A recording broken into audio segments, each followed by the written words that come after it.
Done. अब ध्यान से देखोगे तो एक लाइन दे रखी है यहाँ पे, ये जो लाइन है वो है x माइनस 3 इक्वल्स टू 1, यानी कि ये जो गिवन इक्वेशन है ये इस लाइन की है।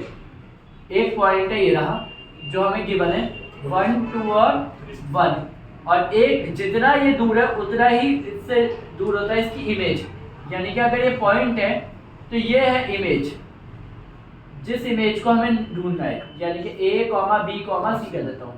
अगर मैं इसको मिला दूं, ज्वाइन कर दूं, तो यहाँ एक पॉइंट होगा।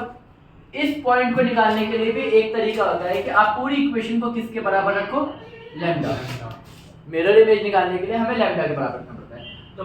तो x minus 3/1 equals to lambda के बराबर आया, तो इधर से आया x की वैल्यू लैम्डा, माइनस का 3 इधर गया तो प्लस का, तो यहाँ पे आ गया लैम्डा प्लस 3 x की। सेम ऐसी y की वैल्यू आ जाएगी 2 माइनस 1, 2 लैम्डा माइनस 1, और तीसरा हो जाएगा 3 लैम्डा प्लस 1, ये z का आ जाएगा।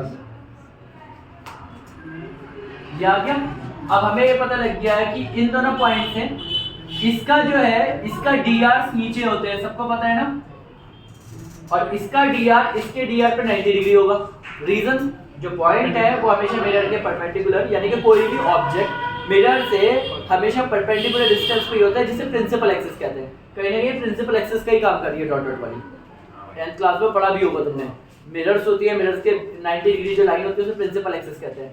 तो यहाँ पे प्रिंसिपल एक्सिस उसके बीच में 90 डिग्री का होता है। उससे पहले हमें ये लाइन का dr चाहिए, और किसी भी दो पॉइंट का dr निकालने के लिए हमें क्या करना पड़ता है, dr। तो इसे p कह देता हूँ, इसे q कह देता हूँ, ये लाइन है, और इसे n कह देता हूँ।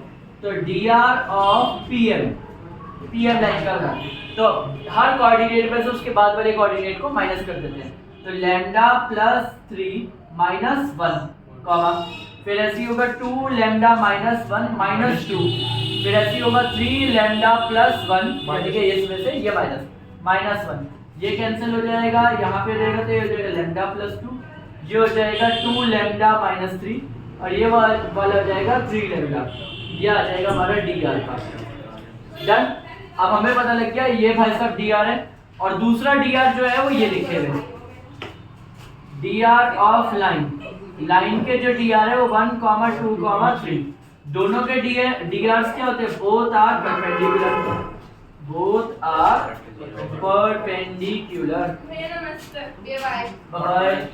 परपेंडिकुलर करने के लिए हम लोगों ने मल्टीप्लाई करनी पड़ेगी, तो इसका dr है लैम्डा प्लस 2, जो मल्टीप्लाई होगा पहले 1 से, फिर ऐसा होगा 2 लैम्डा माइनस 3 मल्टीप्लाई होगा 2 से, फिर 3 लैम्डा मल्टीप्लाई होगा 3 से इक्वल टू 0। यहाँ से वैल्यू निकालेंगे तो ये हो जाएगा lambda plus 2 plus 4 lambda minus 6 plus का 9 लैम्डा इक्वल टू 0। 9 4 कितना हो गया, 13, 13 और 1 14, प्लस के 6 में से माइनस का माइनस के 6 में से 2 गया तो माइनस का 4, माइनस के 4 उधर गया तो लैम्डा की वैल्यू आ गई 2/7। ठीक है, लैम्डा आते ही हम लोग पहले m पॉइंट निकालेंगे। पॉइंट m, जो m आया हमारे पास लैम्डा प्लस 3, 2 लैम्डा माइनस 1 और 3 लैम्डा प्लस 1, उसमें 2/7 पुट करेंगे तो हमारे पास पॉइंट आ जाएगा 2 × 2/7 माइनस 1, ऐसी 3 × 2/7 प्लस 1। सॉल्व करेंगे, 7 के 21, 21 और 2 सही सा कौन सा 2 3 4 7, 4 में से 7 गए तो कितना बचा, 4 में से 7 गए 3, माइनस का 3/7 और 3 2 6, 7 और 6 कितना होता है 13/7, ये हो गया। अब हमने देखा हमारे पास ये वैल्यू भी आ गई, 23/7 आ गई, माइनस 3/7 आ गई और 13/7 आ गई। हमें अब ढूंढना है ABC। हमें पता है ये एक लाइन है, एक लाइन के मिड वाली वैल्यू मिल रखी है हमें और P पॉइंट मिल रखा है, क्यों ढूंढना है, तो हमें पता है इन दोनों को प्लस करेंगे और 2 से डिवाइड करेंगे तो मिड निकल जाएगा। हम लोगों ने कौन सा फॉर्मूला लगाया इसमें, मिड पॉइंट फॉर्मूला। तो मिड पॉइंट फॉर्मूला बोलता है जो आपके आंसर आए हैं 23/7 कॉमा माइनस का 3/7 कॉमा 13/7, वो आंसर है किसका, 1 + a/2 दूसरा क्या है? दूसरा 2 प्लस बी और तीसरा कितना 1 प्लस सी अपॉन में 2। तो कंपेयर करेंगे आफ्टर कंपेयरिंग तो 23 अपॉन में 7 is equals to 1 plus a upon 2।